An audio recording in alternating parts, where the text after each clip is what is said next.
Buenas noches, licenciado. Gusto saludarle.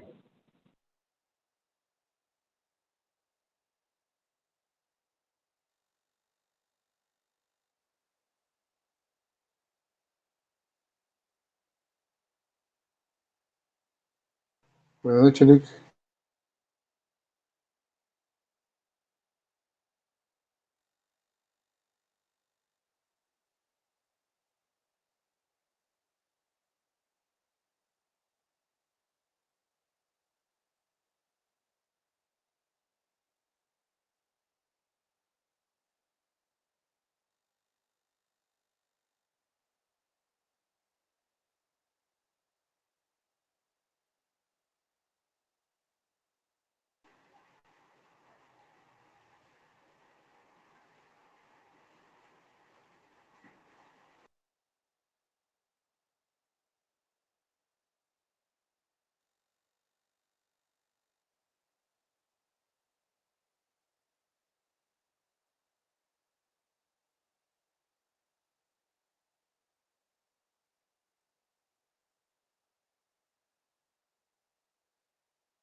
¿Se escucha, jóvenes? Sí, se escucha. Buenas noches. Y licenciada. Buenas noches. Mucho, Nick. Buenas noches, licenciada. Ya están conectados la mayoría, 73. Vamos a iniciar. Bienvenidos a todos en nuestra clase de nuevo. Tenemos hoy le mandé las presentaciones que son las que van a entrar en el primer parcial. De conformidad con las instrucciones que habíamos dado el primer día de clase y lo repetimos el segundo día de clase. Hoy lo que vamos a ver hoy, ya esto corresponde al segundo parcial, o sea que no se preocupen, no quiere decir que no tomen notas, sino que también es lo que vamos a ver. Yo les había dicho una semana antes, pero igual yo creo que hemos estudiado bastante, hemos repasado, entonces no es mucho las diapositivas, sino que lo que hace más son algunas fotos para la mejor interpretación. Es por esa razón que hasta hoy lo mandé, pero igual, ¿alguien ya tiene, ustedes qué fecha nos toca el examen, el primer parcial? El 24, licenciada. El 24, entonces tenemos, hoy es 24. 17, 18. perdimos Ah, un 17, día, perdón. ¿verdad? Ayer la tenía que enviar, pero no la pude enviar, entonces hasta hoy, pero ahí sí tienen tiempo para estudiar. Leonel, ¿tiene la palabra? ¿Lo subió por medio de Classroom? Buenas noches, licenciada. No, yo la envié en el, ay, ¿cómo se llama? Messenger, no. Permítame ver. WhatsApp. Por Telegram. No, Telegram. en Telegram, se lo envié, que todos están en el Telegram, yo se lo envié en Telegram. Disculpe, ¿cómo aparece su logotipo en Telegram? ¿O cómo le puedo poner? Porque si yo no uso Telegram. Ay, juela, Daya, Daya. es el programa que es Derecho Agrario y Ambiental. Así son las siglas Daya. Todos están ahí en Telegram y los que, porque por eso le dijimos que íbamos a crear y lo mandamos ahí. Ah, muy bien. Hay De acuerdo, 106 personas en el Telegram. muy bien, entonces serían 107 conmigo. Ya me voy a meter. Gracias, licenciada, muy fina. Bueno, buenas noches para servirle. Ahí estamos entonces con Leonel. ¿Alguna duda más? No hay duda.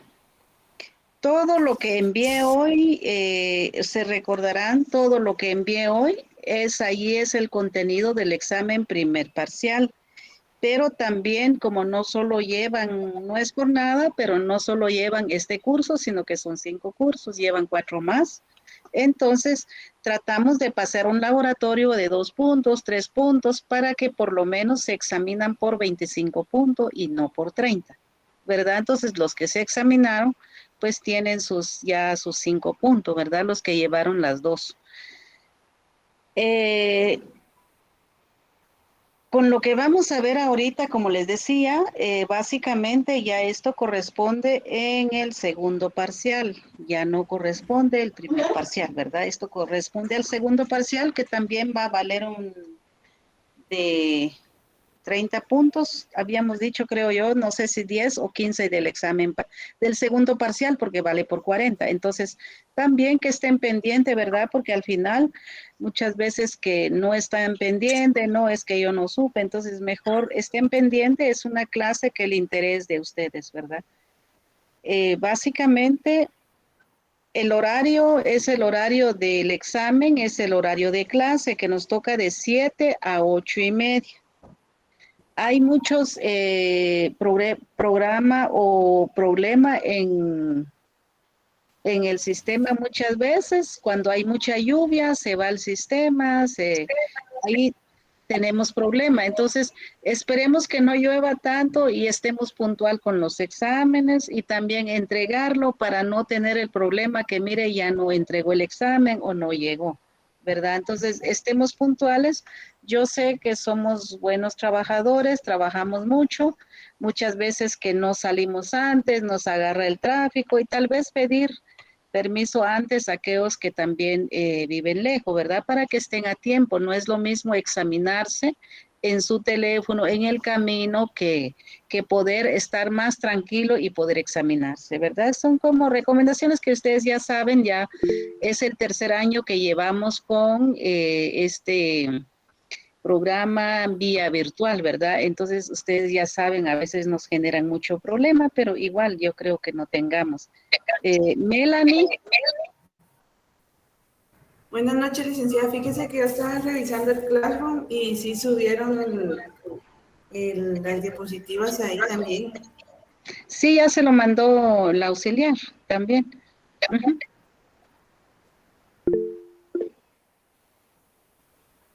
¿Alguna duda más? No hay. Entonces, vamos a seguir con la clase de hoy. Es una clase, como les había dicho, corresponde al segundo parcial y también es un folleto. Lo que vamos a ver, profundizar un poco más, que también ya lo vieron ustedes. De este folleto se hicieron algunos puntos, ¿verdad? Lo que ya vieron ahí. Entonces, es lo que vamos a desarrollar hoy sobre el origen del derecho agrario, ¿verdad? Para ir viendo un poco más. Creo que ustedes ya se examinaron de los folletos o algunas preguntas que se le hicieron, pero también es bueno que los estudien más y todos tienen este folleto. Son 2 folletos las que se enviaron. Es bueno que lo profundicen un poco más, tal vez no ahorita, sino que más después de su primer parcial, porque ya después del primer parcial, pues no tenemos mucho tiempo, ya viene el segundo parcial y así. Vamos a tratar no explicar porque ustedes tienen el folleto, sino que también ver un poquitito el interés o la realidad, lo que es del derecho agrario, que tampoco vamos a detenernos, sino que más bien yo lo que quiero es que ustedes estudien. Vamos a ver si llegamos, porque como les queda un poco tiempo, si llegamos a acuerdo hoy que mañana repasamos los diapositivos en el primer parcial o bien ustedes estudian. Entonces, es igual que hagamos un repaso, que preferiblemente hacer las dudas hoy si lo tengan y ustedes estudian mañana y no tengamos un repaso, ¿verdad? Pero esto vamos a ver entonces, el origen del derecho agrario guatemalteco surge a través de la promulgación de la Ley Agrario de 1824, que estableció la venta de tierras particulares hasta en un máximo de 15 caballerías, ¿verdad? También nos habla de 1825, mismo que dispuso a la venta de todas las tierras, caballerías ocupadas por pequeños productores. Eso quiere decir que los pequeños productores que se tenía aquí del 1824-25, también se dispuso la venta. Es lo que decimos, allí donde la que tenía oportunidades de comprar las tierras, pues se lo compraron de mayor extensión. Y aquellos campesinos, posibilidades, porque siempre trabajaban con un bajo ingreso. Entonces, únicamente ganaban lo poco solo para sostenerse del diario, pero no para compra de tierras. Y básicamente poco a poco se fueron quedando sin tierra, ¿verdad? Es lo que nos dice el folleto. Es básicamente relativa con la historia que ha tenido Guatemala. Y si nos enfocamos un poco más a Guatemala, porque es una de las que hemos visto mayor conflicto, es ahí donde vemos una mayor problemática en nuestra realidad. Muchas veces nos extendemos afuera de nuestro país, afuera de otros continentes que sabemos hay, pero sí es importante que conozcamos nuestra realidad, porque de eso vamos a tener las defensas, en este caso, cuánto nos toque, ¿verdad? Entonces, parte de la historia, entonces, desde 1824-25, fueron acaparados o fueron cooptadas las caballerías de tierras por personas que tenían más recursos a los pequeños campesinos, pequeños productores, y los tuvieron que entregar, ¿verdad? Es lo que nos dice el folleto. También como producto de la independencia surgieron dos fuerzas de conservadores y las libertades. Los conservadores eran terratenientes. ¿Cómo sabemos que los terratenientes pues son los que tenían más recursos acá? Y también el enfrentamiento entre libertades y conservadores, que fueron durante los gobiernos de Miguel García Granados y Justo Rufino Barrios. ¿Cuánto se consumió el despojo más significativo de las tierras indígenas? Y siempre vamos a enfocarnos o siempre vamos a ver en cualquier historia del despojo de tierras de los grandes personajes que tenían recurso. En este caso nos mencionan a Miguel García Granados y Justo Rufino Barrios. Son los más que quizás los gobiernos que hicieron más daño a la población que tenían recursos, no solamente el recurso, sino que también tenían el poder a través de la autoridad que tenían. Entonces, despojaron a mucha gente de sus tierras, pero también no solamente qué gente estamos hablando de comunidades indígenas, como nos menciona acá. Y cómo sabemos que dónde se habitan o dónde está más la población indígena, sabemos muy bien que se ocupa en los departamentos, en el norte, en el este, oeste y un poco en la costa sur, ¿verdad?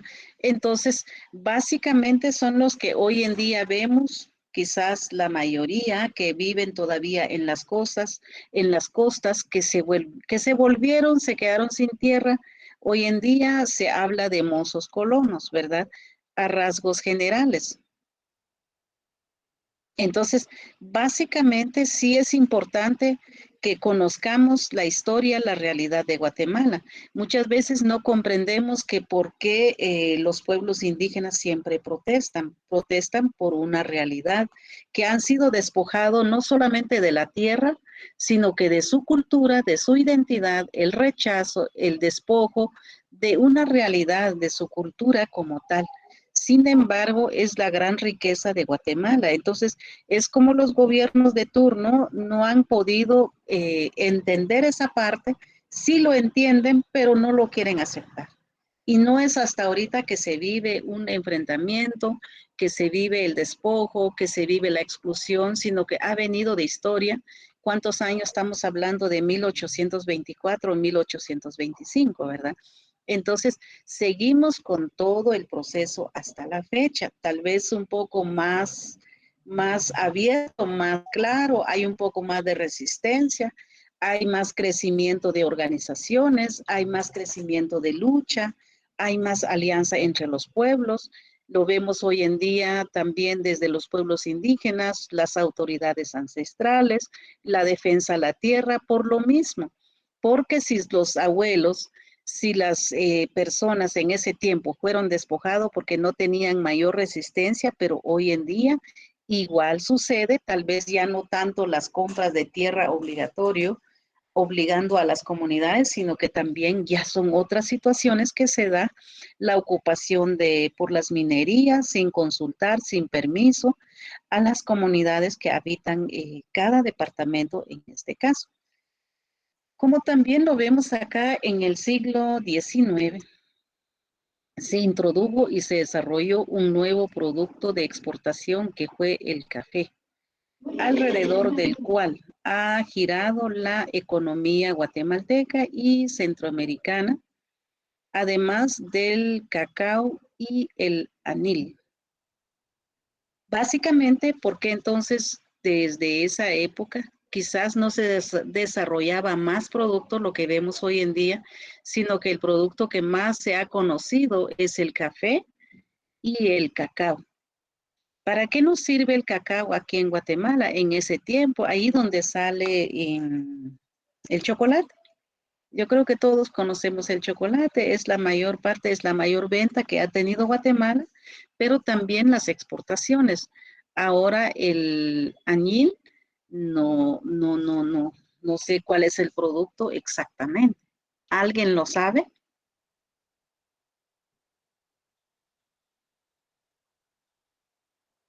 Nadie. Yo creo que, si no estoy mal, creo que es de ese colorante que se usaba anteriormente, creo que era de la cochinilla. Me imagino que debe ser algo que vino a desplazar a la cochinilla, el añil. Uh-huh. Pero no sé si lo tengo bien claro. ¿Alguien más?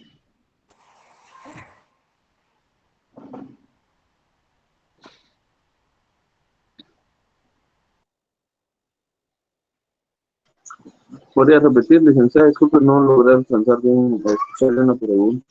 ¿Alguien sabe? Mencionan aquí la historia desde 1900, en el siglo XIX, nos menciona aquí los productos que más se comercializaban. Estamos hablando del café, el cacao y el anil. Pero, ¿cuál es el producto?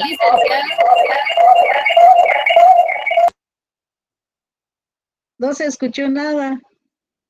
El cardamomo. Sí, pero le preguntaba cuál es el producto en sí, para qué servía el anil. Hola, licenciada, buenas noches. Buenas Hasta donde yo noches, sabía, Carlos. el añil era un producto que se utilizaba como tinte y era como un color azul, o sea, se originaba de una planta y se comerciaba como colorante. Bien, gracias. Darwin. Darwin, ¿quiere hablar? Buenas noches, licenciada, mucho gusto. Pues también contribuir, pues el añil es un tinte vegetal de color azul que se obtiene del jiquelite o la cochinilla. Uh-huh. Eso era lo que se constituyó como un producto de exportación durante el siglo XVII y XVIII.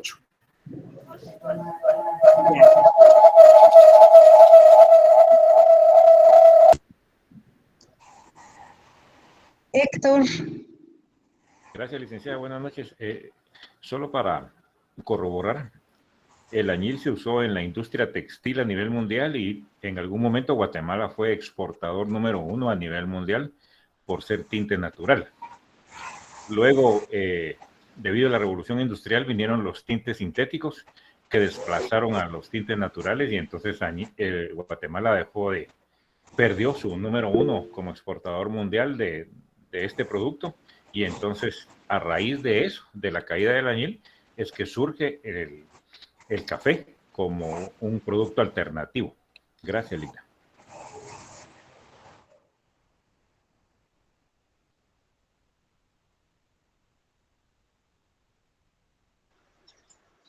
Licenciada, manera de comentario, ¿verdad? Yo creo que para complementar lo que los compañeros ya mencionaron, creo que el chate es una planta también que produce mucho en las células de peteño.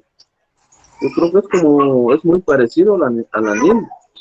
No sé si es así. El chate es una planta que también es utilizado con los mismos fines. Yo creo que no tiene sentido el micrófono, licenciada.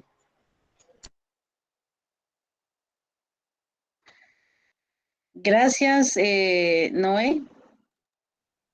Básicamente hay un producto que no se menciona acá, pero es el que más también se utilizó y obligaron a mujeres de producir y de trabajar horas y no lo pagaban. Gracias. Leonel, gracias. El micrófono. Tráeme 10 vueltos. Leonel, tu micrófono. Ok, gracias. Este es el algodón. En los otros cursos anteriores, pues se ha mencionado que la producción aquí, que no lo menciona aquí en este siglo del siglo XIX, pero el producto que más también se conoció y es lo que se usó aquí en Guatemala, como también la exportación que se hacía, es el algodón. Las mujeres los trabajaban, era el trabajo que hacían las mujeres. Allí donde se usó el textil que decían ustedes, es el colorante natural, que es el anil.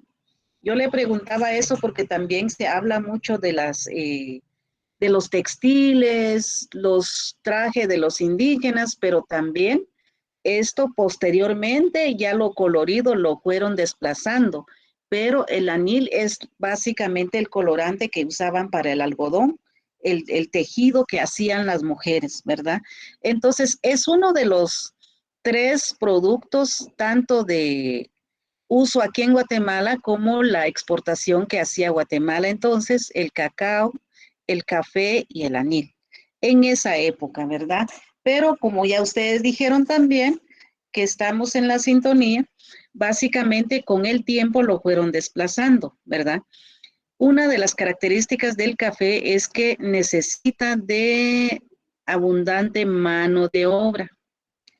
La razón por qué el café necesitaba abundante de mano de obra, o sea, necesita muchas manos grandes para cortar el café. ¿Cuántos de ustedes saben o han ido una vez en la costa sur donde cortan el café y todo eso, las características?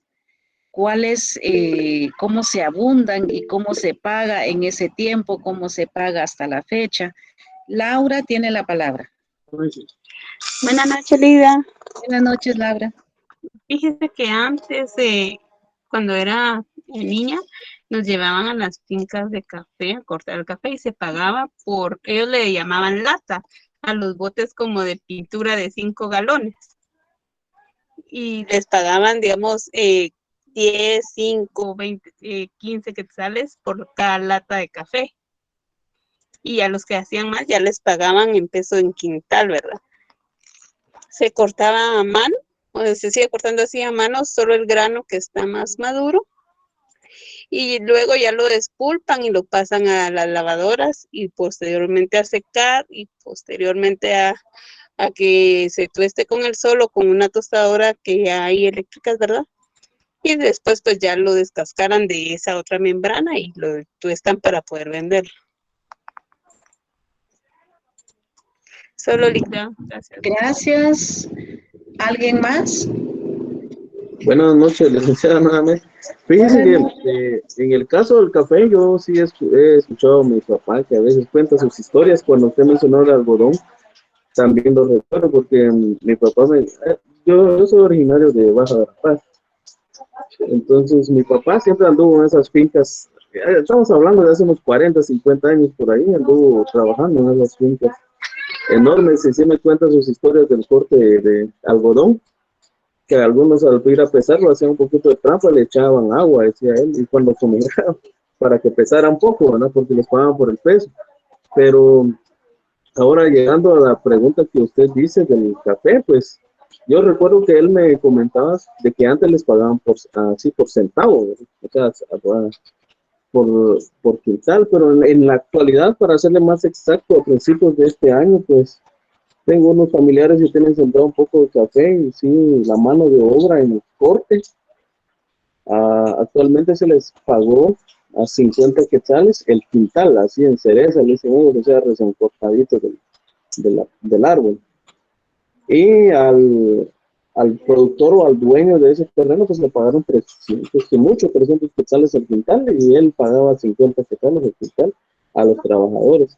Pues realmente así estuvo este año la producción le estoy hablando en esa área de Jalapa, para hacerle más exacto.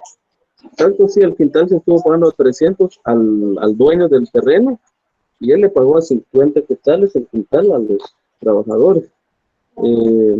Según tengo entendido, estuvo bueno el precio del café en este año, y se prevé que así va a estar este año, ¿no? El otro año, que es en enero, es que se corta.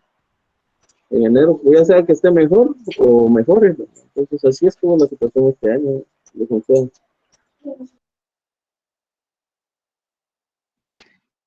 Gracias, Noé. Claudia tiene la palabra.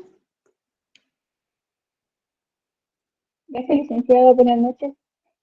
Según tengo conocimiento, pues prácticamente en el área de la costa sur, cuando inicia la cosecha de café, pues prácticamente, como bien lo indicó Noé, pagan por libra, ¿verdad? Por libra, que dependiendo de lo que las personas o los trabajadores vayan cortando. Entonces, como al inicio de la cosecha, pues ustedes comprenderán que no hay muchos granos maduros. ¿Cuál es el objetivo de las personas que cortan?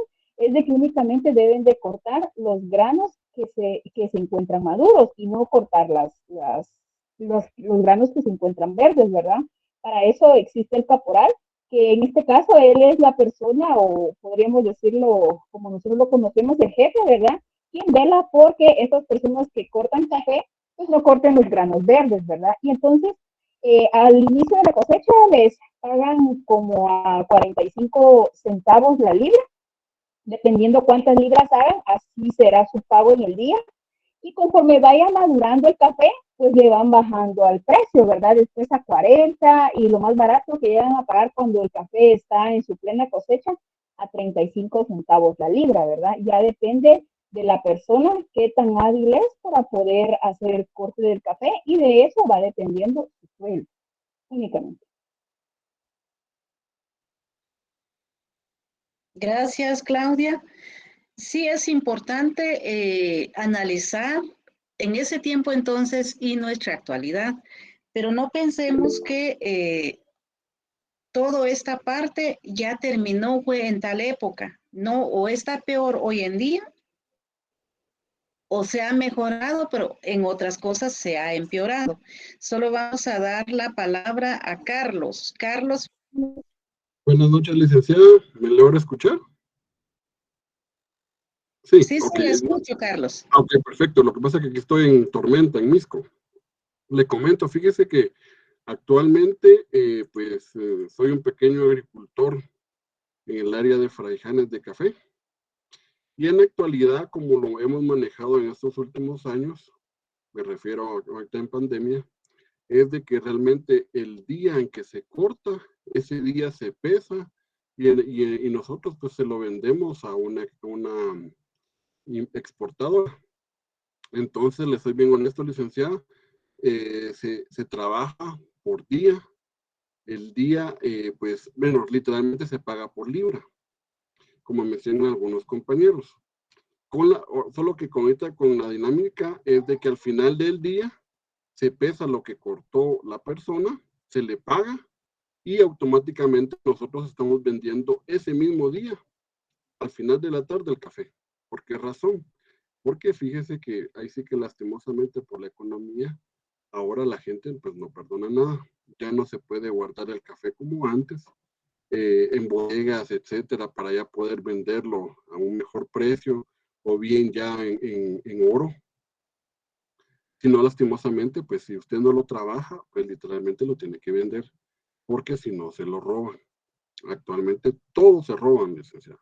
Todo. Solamente, muchas gracias. Gracias, Carlos. Sí es importante, como le decía, la variación con el tiempo, cuánto tiempo que ha pasado, que estamos hablando del siglo XIX a nuestra fecha. En la mayor parte se ve aquí una cuestión más invisible. Hasta hace 20, 30 años todavía fui a la Costa Sur, me llevaron. Entonces fui, pero me di cuenta de varias cosas, que esa es una de las realidades que no se conoce. Pues como decía Carlos, mire, yo soy un pequeño agricultor de café, etcétera. Pero estos a nuestra fecha ya cambiaron varias cosas. En este caso, lo de la Costa Sur, porque se van las familias completas. No solo se va el señor o la señora, no, se van las familias completas en la Costa Sur para cortar café. ¿Por qué razón los dice acá que se necesita muchas manos para cortar el café? Porque no abunda. O sea, son granitos que hay que cortar y cortar. Y las que corta el café, pues también por la ropa que usan también, porque el café mancha y ya no sale. Entonces también muy peligroso de meterse bajo el café, porque hay culebritas metidos ahí, hay culebras venenosas, hay gusanos, hay de todo. Los niños también cortan en ese tiempo, hasta hace 40, 50 años, se van las mujeres ahí y cortan el café con sus hijos en la espalda, más los niños, estoy hablando de 6, 7, 10 años, que llevan la familia ahí para cortar el café, con tal de que hagan un poco más de un quintal, llegan hasta 2 quintales para poder ganar más. No se pesa el de la mujer, sino que solo hacen un peso lo que cortaron, si es un quintal, si son 2 quintales, se van pesando, ¿verdad? Entonces, es la parte, el sacrificio que hacen los niños, que ahí andan jugando bajo el cafetal, se cansan a cortar un ratito, después van jugando. Pero el riesgo que corren allí. Y también la mujer que va llevando otro niño aquí y bajo el cafetal no hay condiciones para llevar niño. Es allí donde le decíamos, se han mejorado algunas cosas o se han empeorado otros, el valor del café, también así sube y baja. Pero recordemos que el mayor exportación que hace Guatemala a otros países es el café, hasta la fecha. Entonces, quizás ya tiene un poco más de costo ahorita, ya vale un poco más, pero anteriormente no. Pero también no solamente eso, sino que también las familias que van, no van por un mes, van por años, o muchas veces se quedan allí. Y la comida o el alimento que ellos consumen no es lo adecuado. Allí es donde los niños no pueden estudiar porque están en la Costa Sur, tampoco el patrono que dijera que les va a dar educación o les va a dar que tanto se ha pedido de las guarderías, pero el cafetalero no está pensando en guardería porque no lleva niños supuestamente, pero van las familias porque muchas veces no las pueden dejar, entonces tienen que llevarlo. Y también es la razón que hablamos de la clase anterior, cómo se debe mejorar las condiciones salariales desde el Ministerio de Trabajo. ¿Algunos de ustedes han visto, por ejemplo, el salario mínimo? El salario mínimo, agrícolas, no agrícolas, ¿cuánto ganan? O sea, es poco y es un trabajo bien matado, sacrificado. Y también el tipo de alimento, yo me recuerdo un poco cuando yo estuve ahí, el salario básicamente, el tipo de alimento básicamente es un alimento, el frijol no se cose, puramente el agua nada más. Y entonces también el alimento del trabajador no es el adecuado. Pero bueno, es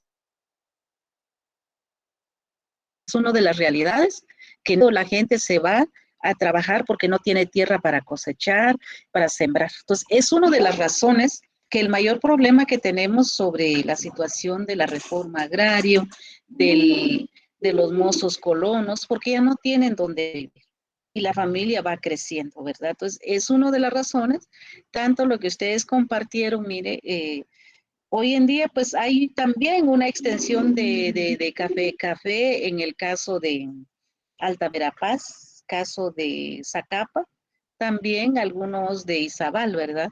Pero la mayor parte de extensión de café es en la costa sur. También pasamos a la siguiente diapositiva.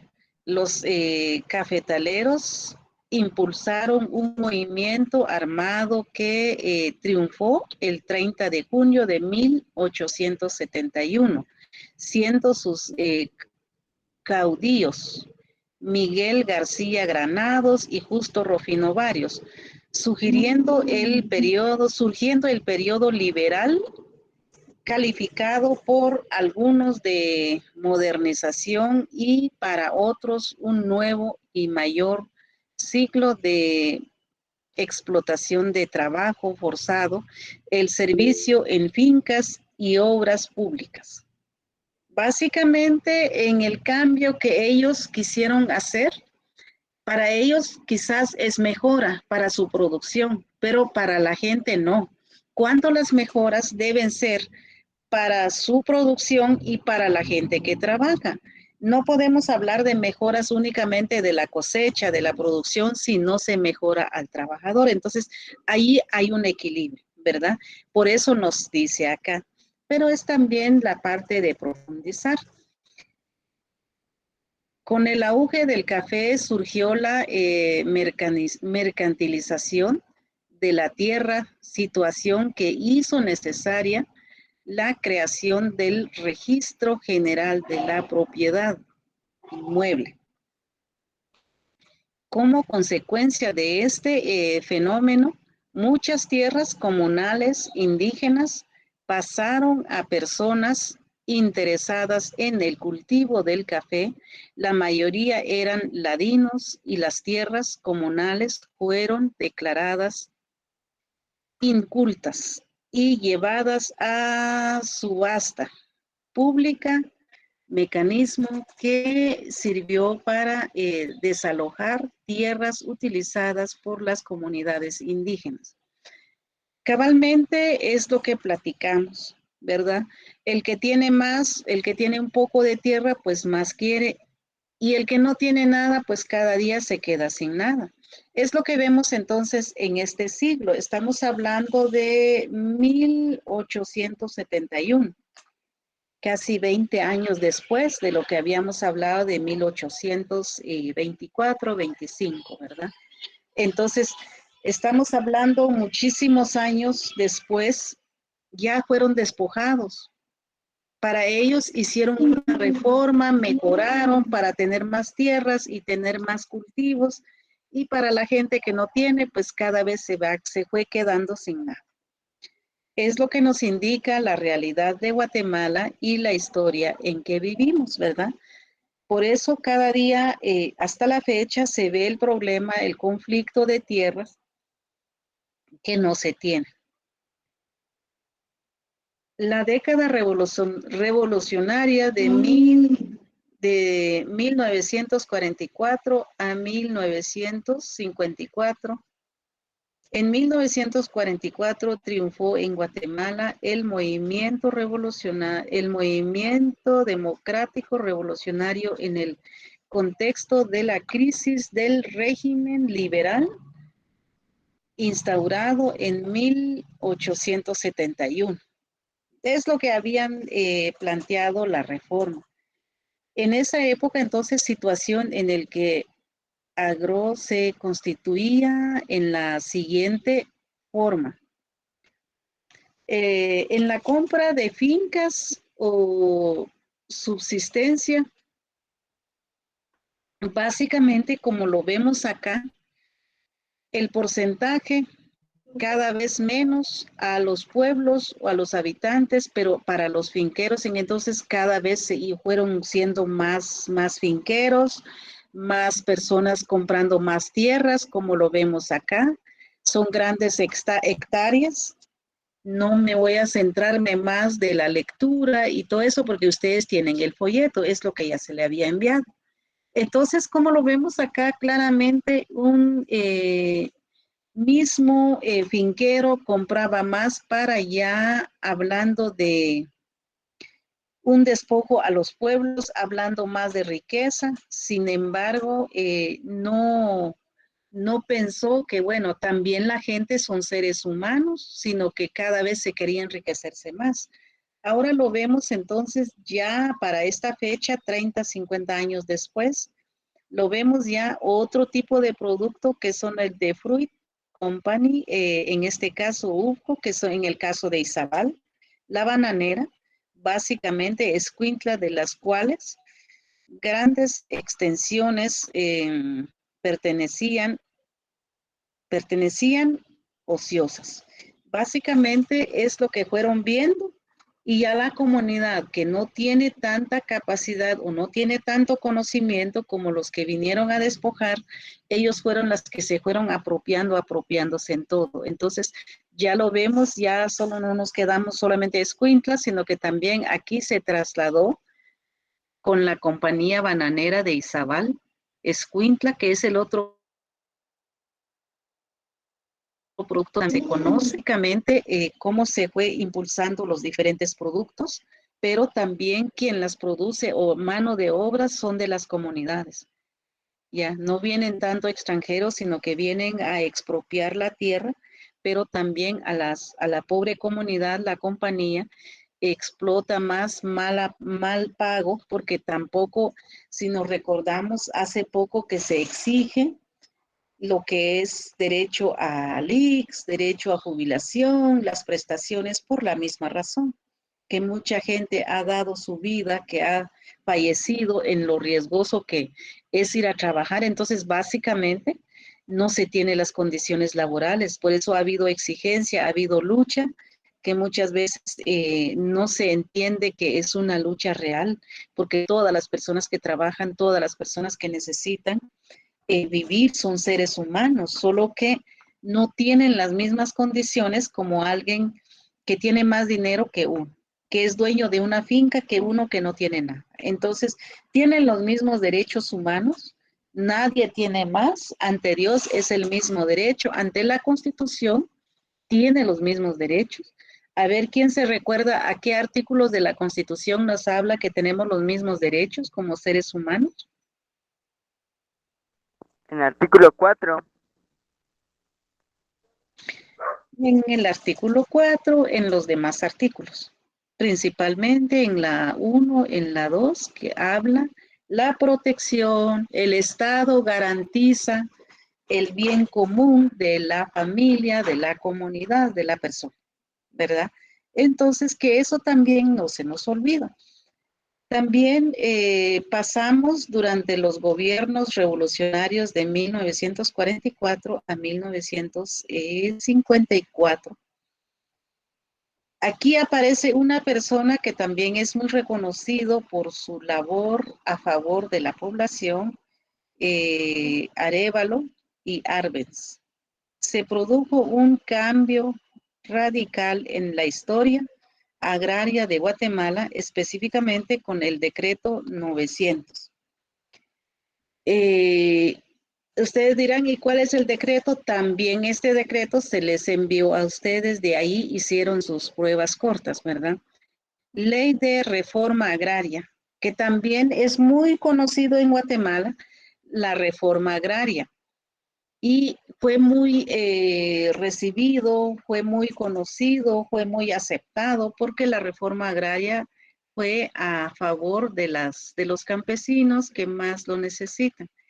En este caso, en la ley o reforma agraria se conoce como la segunda, que ocurría en la historia del país, pero sustancialmente diferente de la primera, ya que se planteaba entregar la propiedad feudal en el campo y eliminar las relaciones de explotación todas sus formas, de todas sus formas. En la primera reforma que se hablaba con los dos personajes que mencionábamos, era una reforma más a favor de ellos. Pues todo que se pensaba que era una reforma, pero sí también dio un auge en la historia. Y acá en este segundo reforma agraria que lo vemos, básicamente acá nos habla que es la oposición o lo contrario a la reforma anterior. ¿Por qué razón? Porque aquí nos habla, y eso fue, aquí también nos dice en la historia, y está el folleto, que es la reforma, el decreto 900, que es hacer la reforma agraria, pero entregarle la tierra a los campesinos, a los que cultivan directamente, sacarlo en manos, las grandes extensiones, en mano del señor feudal o del finquero que se ha quedado con un montón de extensiones que para ellos o para él, pero pasárselo a nombre de aquellos, entregárselo los títulos a aquellos que realmente no tienen y lo va a cultivar.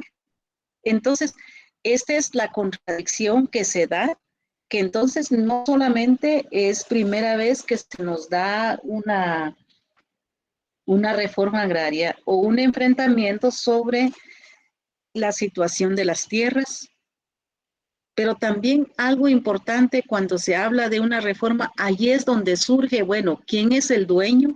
Allí es donde se surge entonces la necesidad de un registro general de la propiedad.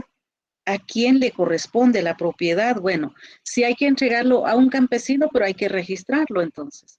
No hay que darlo por nombre, sino que tiene que estar registrado. Ahí es donde surge. Si nos damos cuenta aquí, ninguna obra es de los gobiernos de turno que ellos crean porque lo ven necesidad, como lo dice la Constitución, para el bien común de los habitantes, sino que ha sido siempre una lucha. La lucha que manifiestan, la lucha que solicitan los más necesitados, los campesinos en este caso, pues básicamente se surge entonces el registro de la propiedad como lo vimos anteriormente. Aquí, ¿por qué es importante de prestar atención? Bueno, ¿cuánto surgió y por qué surgió?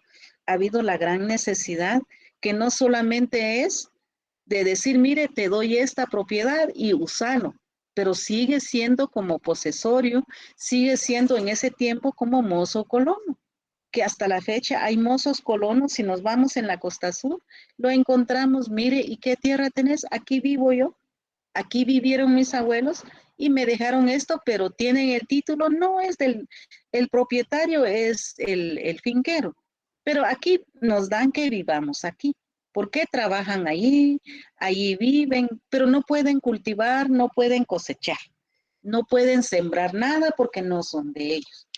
Allí en uno de los artículos de del Código de Trabajo nos dijo que el patrono está obligado de que siembra la persona o las familias donde ellos viven, aunque no sean de ellos. ¿Por qué razón? Entonces, ahí encontramos la verdad que el patrono no los puede prohibir, aunque no tenga el título. Esto es lo que nos dice el Código de Trabajo hasta la fecha. Pero también lo encontramos aquí en esta reforma agraria, el 900, que básicamente ya con la fecha del decreto 1712 de 1949, que también hubo otro decreto, ley de arrendamiento forzado. Aquí hay una ley, hay otra ley de arrendamiento forzado. Aunque no quieren dar su tierra en alquiler, arrendamiento, pero la tienen que dar. Entonces, ya básicamente se están forzando o son forzados en darlo por alquiler a la persona, o las familias que tienen un poco y lo pide el finquero, entonces lo tienen que dar en alquiler su tierra, ¿verdad? Entonces, básicamente ahí es donde tenemos que prestarle atención, entonces, porque el mayor problema que encontramos en Guatemala es el conflicto de tierra. ¿Y por qué es el conflicto de tierra? Porque una de las razones fundamentales es la distribución inequitativa. El que no tiene, no tiene, y el que más tiene, más quiere, ¿verdad? Entonces, esa es la razón fundamental que se tiene un mayor conflicto. Solo hasta aquí entonces, en 1952, 50, cuando se intenta hacer la verdadera reforma agraria con el decreto 900, pero tampoco se le permitió, porque al final no duró mucho tiempo, las tierras no se pudieron entregar como se hubiera esperado, como decía el decreto, ¿verdad? En este caso, en su obra, la operación encubierta de CIA en Guatemala, al igual que la mayoría de los autores consulados, concuerda que una de las grandes contribuciones de la revolución de 1944 fue el intento por abolir el latifundio y las servidumbres en el campo a través del Código de Trabajo y la Ley de Arrendamiento Forzoso y la supresión de la Ley de Vagancia, libreto de jornaleros. Aquí es importante, ahí en esta diapositiva nos dice un montón de elementos que a la larga no vamos a poder, como decir, mire, analicemos a cada elemento, porque también nos lleva tiempo, pero es importante que ustedes estudien el folleto y cualquier duda que tengan en nuestra próxima clase, pues allí ya lo estaríamos analizando de nuevo. Aquí lo que nos dice en general es de que en la revolución del 44, básicamente lo que se quería hacer era eliminar o abolir, que es la misma cosa, eliminar al trabajo forzoso, al libreto de jornaleros. Habían normas que hoy en día se le llaman reglamento, que también llevaban una libreta, pero también son obligadas, lo que hacían, no tenían el salario como se debía, la cantidad que se debía pagar, sino que también se los obligaban a hacer las cosas, ¿verdad? Entonces, suspender todo ese manejo, esa normativa que se manejaba, eliminar un montón de cosas y crear nuevos, ahí es donde se crea entonces el arrendamiento forzoso, eliminar para dárselo al campesino. Pero como eso no se da, entonces se da también desde esa fecha, entonces se da una reforma al Código de Trabajo en alguno de sus artículos, que esto un cambio, veámoslo en la globalización, el cambio más grande que se quería hacer, darle mayor oportunidad al campesino, a las poblaciones, campesino, indígena, lo que sea, darle la oportunidad que no se tenga un trabajo forzoso, que no manejen cuestiones, no sean explotados, sino que trabajen libremente con un horario, pero también con un salario justo, cosa que sabemos que eso no se daba, pero tampoco hubo acuerdos, sino que a la larga se crea, se le da forma, se le plantea, pero los que ya sabemos hasta la fecha, ¿quiénes son los que se opusieron que no? Al final, porque tampoco la minoría que tiene la oportunidad, que tiene como quien gobierna Guatemala hasta la fecha, no están de acuerdo de darle el poder a la gente. ¿Por qué? Porque entonces, primero, no van a tener trabajadores para levantar la cosecha. Sabemos muy bien que quien levanta la cosecha lo levantan las comunidades indígenas, los campesinos, que no tienen oportunidades en estudiar, que no han tenido la oportunidad en estudiar, que no tienen la oportunidad de tener una extensión de tierra.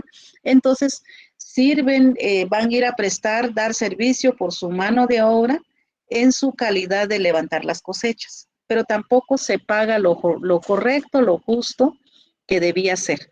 Por eso nos habla aquí la reforma, también el salario mínimo hasta la fecha. Pero han sido las razones como más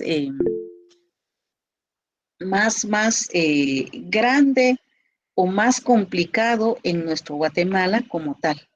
Mario Rafael, ¿quiere hablar?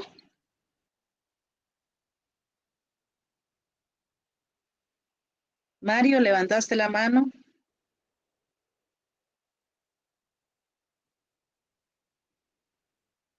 No está en clase, Ligda. Ay, juela, porque sí levantó la mano. De plano se marcó. Entonces, esto es lo que nos indica esta diapositiva.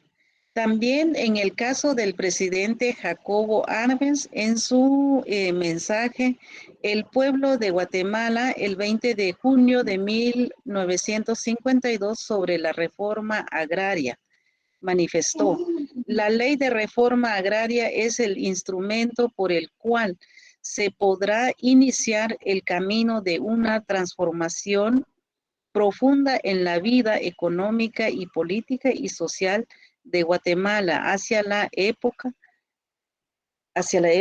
de progreso y de mayor bienestar para un número mayor de la población. Pero todos sabemos que ningún paso en beneficio del progreso y de la civilización de los pueblos se ha dado sin lucha y sin oposición. Efectivamente, es lo que yo les decía hace un momento. Ninguno de las oportunidades de generación a generación ha habido como la voluntad de los gobiernos de turno, como lo dice el mensaje de Jacobo Arbenz en este caso. O sea, todas las luchas. ¿Por qué las luchas? Porque sí hay una cantidad de extensión. Si se tuviera una mayor, veámoslo del otro lado de la moneda, si se tuviera la distribución equitativa, en este caso de la tierra, pues no tendríamos mayor pobreza. Sabemos muy bien que quien más cultiva la tierra, quienes son los más trabajadores, son los campesinos, son los pueblos indígenas como tal. Nos damos cuenta hoy en día, les pongo un ejemplo. ¿Quiénes son los que vienen a prestar sus servicios como ama de casa o como las niñeras? O como todas las tiendas en la ciudad capital, como también las tortillerías en la ciudad capital. ¿Quiénes son? Son indígenas que vienen de Quiché, que vienen de Sololá, que vienen bueno, lo he visto muy poco, de Quetzaltenango, en las tortillerías. ¿Quién pone el negocio? ¿Quién atiende las tiendas? Son más de Quiché, Sololá, Chimaltenango, algunos de Baja Verapaz, Alta Verapaz. Son las que realmente ocupan las trabajadoras de casa, pero hay personas, dice, que no puede ver algunos indígenas, pero son los que hacen las tortillas. O sea, veámoslo, si se tuviera una distribución equitativa de la tierra, entonces básicamente quizás tengamos menor desnutrición, tengamos menos migración en otros países, pero como no se tiene una distribución equitativa de la tierra, entonces básicamente tenemos este problema en Guatemala.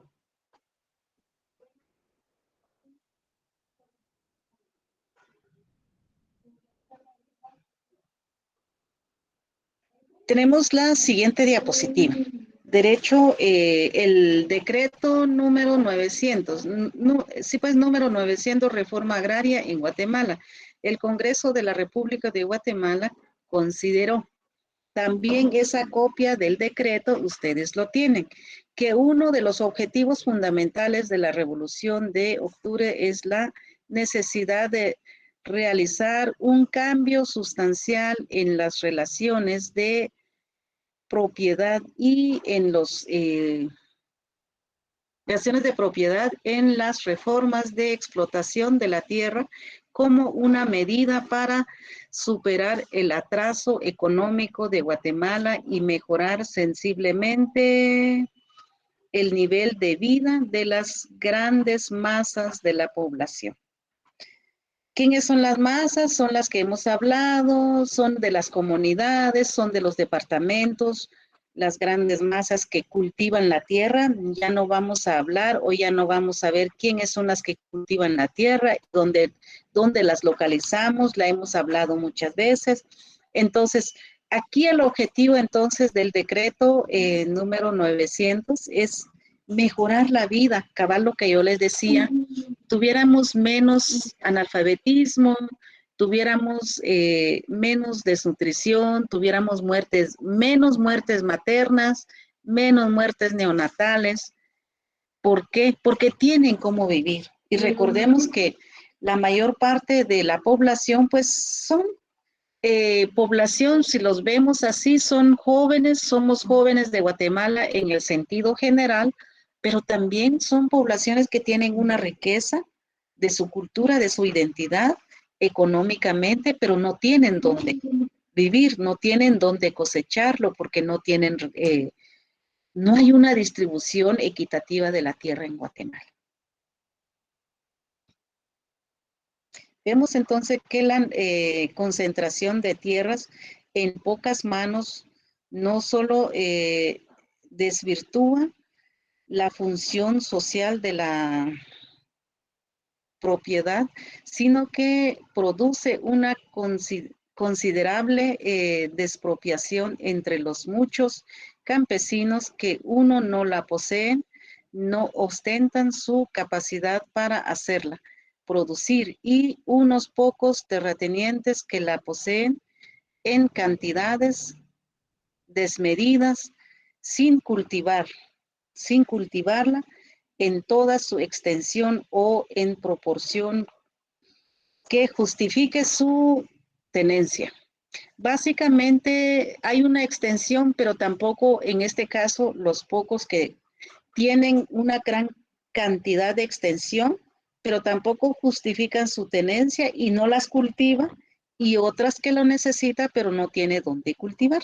Es el objetivo entonces máximo de decir que, bueno, la reforma agraria, que haya una distribución equitativa a la gente que realmente lo necesita, a la gente que realmente lo va a cultivar y va a hacer uso. Entonces Guatemala no tendría mayor pobreza, no tendría mayor extrema pobreza, y no se estaría hablando de que necesitamos darle bolsa solidaria, porque la gente no necesitaría bolsa solidaria, no necesitaría ser esperando a ver cuánto le llegan a dejar su bolsa. Básicamente, si lo tuviera, pero como hay una mala distribución, no es problema de gobierno de turno, sino que es problema de los gobiernos históricamente, que veámoslo de tal forma como nos dice el decreto desde 1944 hasta la fecha. De conformidad con el artículo 90 de la Constitución, Estado reconoce la existencia de la propiedad privada y la garantiza como función social sin más limitaciones que las determinadas en la ley, por motivo de necesidad o utilidad públicas o de interés nacional. Entonces, aquí también toda esta presentación, todas las diapositivas, ustedes los tienen, solo los extraje algunos nada más. Aquí nos hace mención de en su considerando, aquí nos hace mención, por lo tanto, con fundamento en los artículos 67, 88, 90, 91, 92, 93, 94, 96, incisos 15 y 25 del artículo 137 de la Constitución Política de la República de Guatemala. Básicamente, entonces, nos volvemos a enfocarnos a estos artículos y que nos dice, sabemos muy bien que el 67 nos habla de tierras, pero también ha tenido alguna reforma. Y esto nos habla del artículo 40, de 1944, ¿verdad? Es parte de la reforma agraria. Entonces, en ese tiempo de 44, que es el decreto número 900. Entonces, básicamente, como volver a retomarlo, volver a analizarlo. Sí, bueno, esto es lo que nos dice. ¿Está vigente? No, ya no está vigente, ¿verdad? Entonces, es importante entonces de analizar porque este es un tema que sigue, no está eliminado. Es el mayor problema que encontramos hoy en día, como en Guatemala, la reforma agraria, el derecho a la tierra, pero no los tenemos. Pasamos al artículo 1 de la ley, entonces, ley de reforma agraria en su capítulo 1, artículo 1, la reforma agraria de la Revolución de Octubre tiene por objeto liquidar la propiedad feudal en el campo y las relaciones de producción que la originan para desarrollar las formas de explotación y métodos capitalistas de la producción en la agricultura y preparar el camino para la industrialización de Guatemala. ¿Cuál es el máximo objetivo? Entonces, aquí nos explica más claro, no puede ser. Quitarle las grandes extensiones a los que tienen más o a los que se apropian de ellos sin ser suyos. Como lo vemos, las tierras comunales fueron despojando las comunidades porque no tenían título de la propiedad. Básicamente desde la invasión pues nadie tenía su título, por eso fue necesario que se creara el registro general de la propiedad. Pues hoy en día solo tenemos 2 registros, la de Guatemala y la de Shela. Cuando debe ver más registros, sin embargo, Guatemala no ha tenido la capacidad, tampoco no ha tenido la capacidad a través del RIC, ¿verdad? Ahora no me van a decir cuál es el RIC, porque ya lo vimos, ¿verdad? Entonces, no se ha tenido el registro, no se ha tenido la capacidad, sin embargo, podría ser como también una estrategia de los gobiernos que ha estado de turno, no registrar las grandes extensiones de tierra porque entonces se conoce a nombre de quién está y quiénes son los dueños. No registrarlo porque al registrar todo, pues bueno, es todo, ¿verdad? Entonces, como que por ahí está una estrategia grande de los gobiernos que han estado de turno. También nos dice el artículo 3. Son objetivos esenciales de la reforma agraria, debe realizarse. Desarrollar la economía capitalista campesina y la economía capitalista de la agricultura en general. Básicamente, entonces, cómo hacer una distribución equitativa y desarrollar. Yo creo que hoy en día hablamos y lo vemos algunos mercados de textiles, algunas exportaciones de pequeños campesinos porque tienen algo de donde producir y los demás no tienen. Sin embargo, hay muchos que tienen ganas de trabajar, explotar o sembrar, pero no se tiene. Y el objetivo máximo de la reforma agraria entonces es facilitarle tierra a la gente que más lo produce en general y en conclusión de esta presentación es quitarle la tierra a los que tienen sin producirlo, las grandes extensiones que no se produce. Hay bosques, lo vemos en Ixcán, hoy en día en Petén, hay una gran extensiones, pero también saber cuidar la tierra, saber producir. ¿Y quién lo sabe más que nadie? Los campesinos, ¿quién lo produce? Hoy en día no pueden tanto destruir las grandes extensiones porque entonces se quedan sin agua, se quedan sin nada. Pero también lo que nos dice aquí el objetivo máximo de la reforma agraria es hacer una distribución equitativa para que tengamos menor problema en la migración, en la desnutrición, empoderar al campesino, empoderar a los productores, se vuelven tan especialistas en la materia porque son las que tienen contacto con la tierra, con la naturaleza. Entonces, aquí el objetivo máximo es incrementar el crédito agrícola para todos los campesinos, agricultores, capitalistas en general. Hacer una combinación, bueno, están los grandes finqueros o coordinar las producciones que sacan, ¿verdad? Entonces, Guatemala no tendríamos tanta problema en salud, en economía, pero como eso no se da, entonces, básicamente, el gran problema lo tenemos desde acá, ¿verdad? Desde la distribución de la riqueza, que es la tierra. ¿Quién? Darwin. ¿Está Darwin en clase? No está. ¿Alguien nos hace Silvita, favor? A Darwin, ¿nos podrías leer el último? la última diapositiva. Sí, la que está puesta. Con mucho gusto, licenciada. Permítame un segundo. No te rindas, que la vida es eso.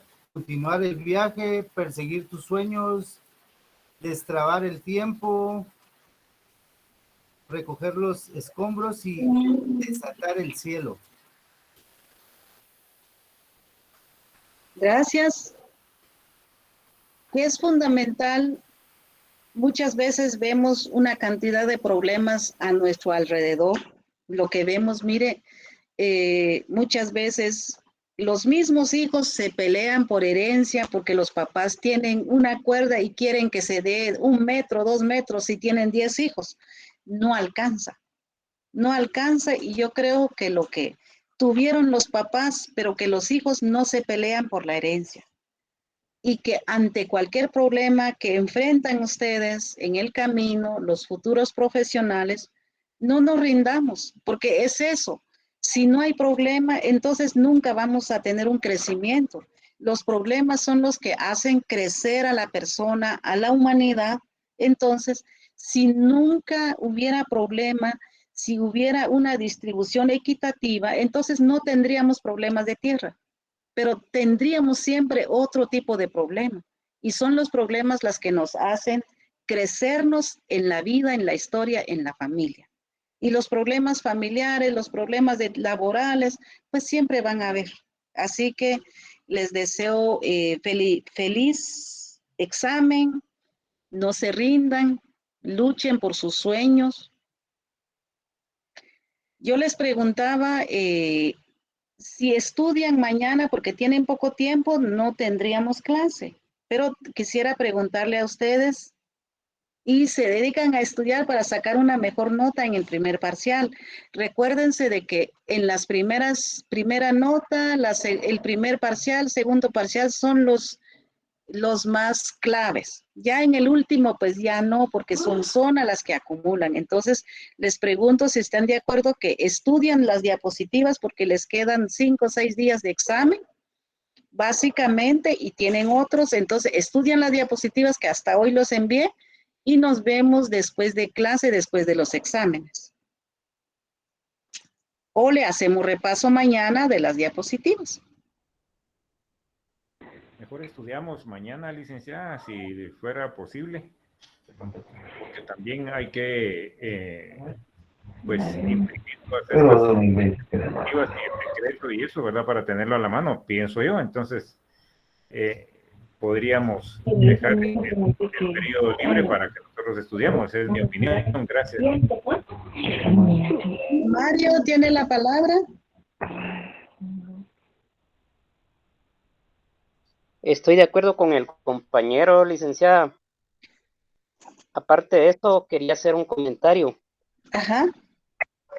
Me parece muy interesante lo que usted menciona, ¿verdad? Esta parte histórica de conocer uno como profesional sancarlista, la parte histórica, ¿verdad? De conocer qué es lo que ha pasado en Guatemala en relación a la situación agraria. En esa situación, bueno, así para hablar así rápido, ¿verdad? Sabemos nosotros que en Guatemala hubo un presidente mal recordado, ¿verdad? Manuel Estrada Cabrera, quien por ahí sí que el interés de querer quedar como presidente regaló terrenos a compañías internacionales como la IRCA, la de trenes, ¿verdad? La UFCO, la frutera de la bananera, ¿verdad? Entonces, posteriormente también con la reforma liberal en la cual se buscó mano de obra barata, ¿verdad? Para el café a través del reglamento de jornaleros de Justo Rufino Barrios, ¿verdad? Posteriormente del señor Huico, que con su ley contra la vagancia fomentó ahí de que las personas trabajaran a la fuerza en las fincas, ¿verdad? Recuerdo que mi abuelo decía que, bueno, mi familia es de Palencia, ¿verdad? Me contaba mi abuelo que los iban a buscar allá al pueblo, allá en Palencia, y que los corrían, ¿verdad? A fin de que fueran a trabajar de manera obligatoria, ¿verdad? Entonces él dice que estaba joven y salía corriendo, ¿verdad? Porque él no quería ir a trabajar de gratis, ¿verdad? ¿Por qué? Porque los obligaban, ¿verdad? Entonces, de igual manera, con la revolución fue un intento por remover esa base económica, ¿verdad? Que no se cambió en la reforma liberal, ¿verdad? Porque hay que diferenciar entre reforma y lo que es